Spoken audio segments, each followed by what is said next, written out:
All the hype surrounded the managerial transfer of Burns and Stark, with some Killie fans forgetting who it was to help lead them out of the football wilderness. A tense afternoon then for the Celtic manager. All this seemed to hang over the sides in a really unremarkable first half.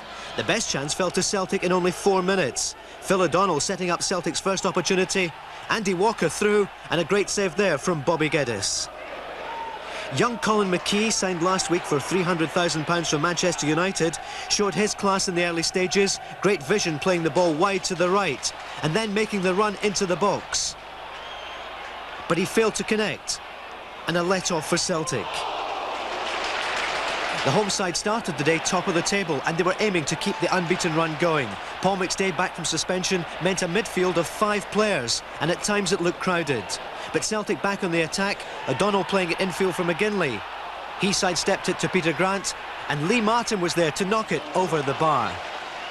Killie were now growing in confidence. The 1-2 from the corner, Neil Whitworth coming forward, but just off target. At the other end, Celtic looked to carve open the visiting defence, but McGinley unable to connect. Half-time was 0-0. Colin McKee was the main threat on the Killie side early in the second half. He ensured Gordon Marshall was on his toes with this lob. Celtic were really making heavy weather of it. They found some rhythm, O'Donnell and McStay involved, but the skipper's shot saved by Geddes.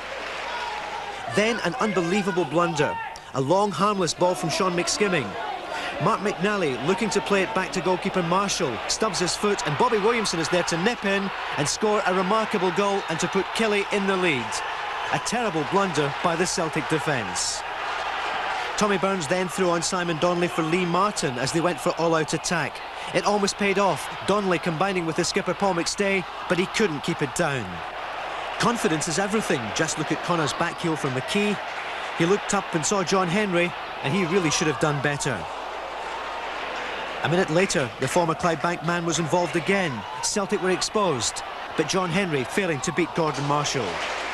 But finally, in 86 minutes, Celtic equalised. Collins, Donnelly and Walker involved. Good stop by Geddes, but he couldn't hold it. McGinley backheels it into the net. 1-1, 4 minutes left on the clock.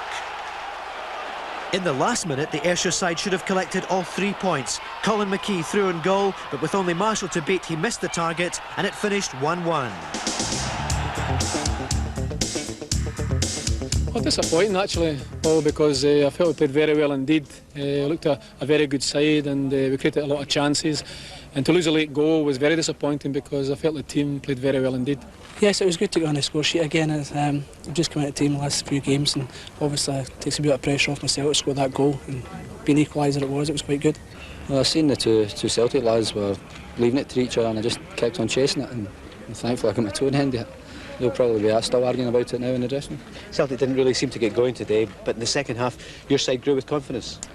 Well, I thought we played well overall. Celtic, they played the ball about in areas and got behind us occasionally, but they never really caused any trouble. But there was chances for both teams, and it led to an open game.